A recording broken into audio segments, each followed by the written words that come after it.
Let's go. It's the Whitey Show. Whitey.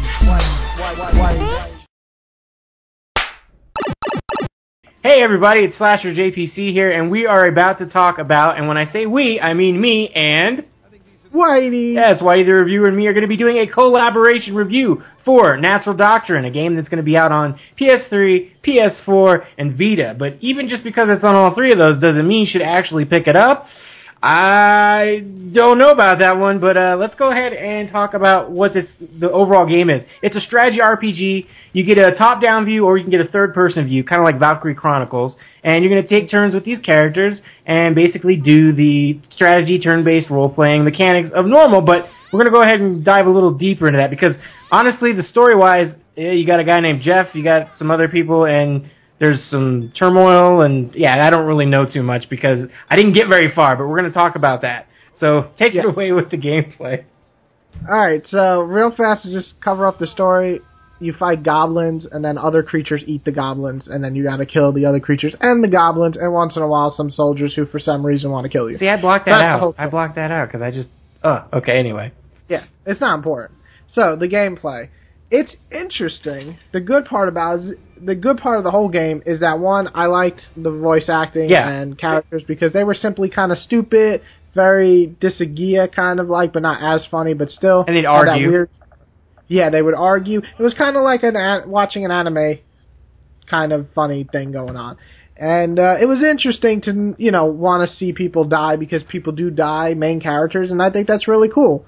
Now, talking about also another good thing, I really like the idea of kind of having this top-down, kind of like a regular strategy game, but like you said, you can go into third person and move around like Valkyrie Chronicles, which there's not a lot of games that do that, unfortunately. And Valkyrie Chronicles is absolutely one of my favorite strategy RPGs from last generation. So I was like, oh, this looks really cool, and emphasize on the word looks. Yeah. Now I do want to say too, I think it's interesting because the story's presented via cutscenes, like normal in-game graphic cutscenes. But also the interesting thing was that sometimes when you start a level, they'll just be talking while you're moving your characters to the battle, or when you go to the world map, they talk and they give you and convey story emotions through that. So that was kind of cool because it's like there's constantly little bits of story here and there dripping. Like we said, it's not super duper important, at least as far as we know, but it got you involved with the characters, which I think was a good thing as well.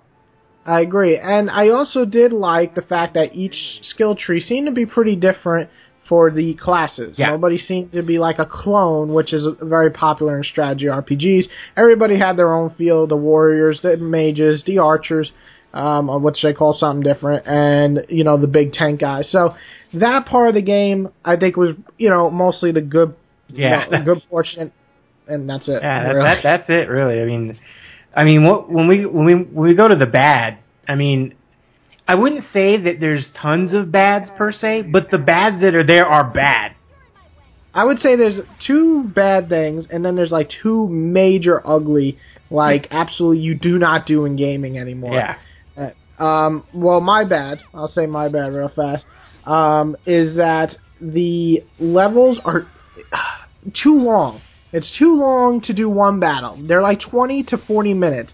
And that's just not acceptable when you have quick strategy RPGs that are like 5-minute battles, 10-minute battles, and you move on because they're quick. And when you want to do something, there's no saving in the fucking battle. So you better be home all day to do this. And it's a terrible idea for a Vita game to have this because the Vita lasts about 2 hours before dying.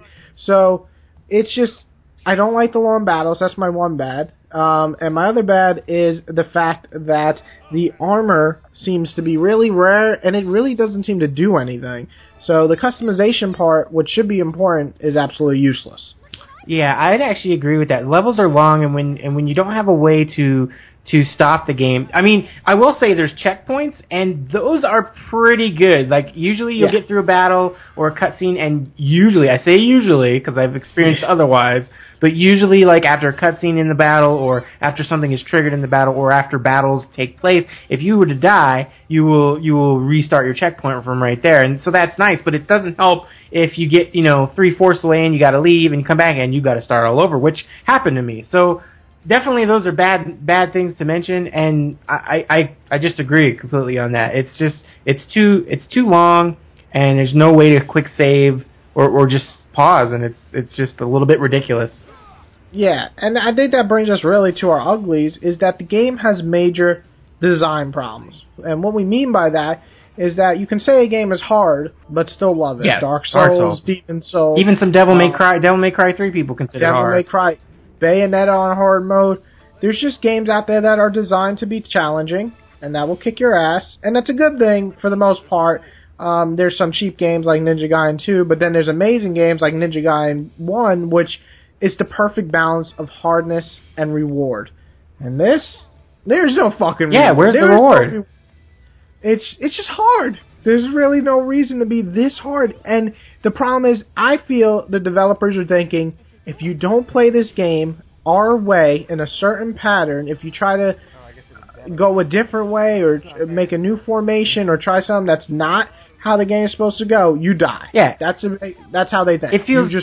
It feels very trial and error. Like, you really literally have no room for error. If you don't go after these certain enemies or you don't go a certain way, they're going to cream you. Or say you open a door and next thing you know there's like 15 dudes in there and you're like, whoa, and that's not even where you're supposed to go. That could just be a side area. And then you get destroyed. But the thing is, you didn't even know that's a side area because the game doesn't exactly tell you what you're doing or where you're going. It's just go through the dungeon or go through this map. So you just don't know exactly if you. I mean, I got stuck on an ogre, and then I realized I wasn't even supposed to go and fight that thing. I was probably not supposed to come back till later and do it. So it was like I was wasting like tutorial stuff. Yeah, I was just But the biggest issue for me, and I think you're going to agree here, is you have a party of 4 or 5 people. If one person dies, game over.